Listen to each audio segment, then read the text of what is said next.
నుంచి ఈవినింగ్ దాకా టీవీలో క్రికెట్ చూడటం, సిగరెట్ కాల్చడం తప్ప ఇందులో చేసే పనే ఉంది. నాన్న, నువ్వు మళ్ళీ క్రికెట్ ఆడవా?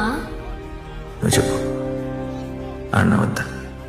ఆడు నాన్న, నువ్వు ఆడితే చాలా బాగుంటుంది, హీరోలా అనిపిస్తావు.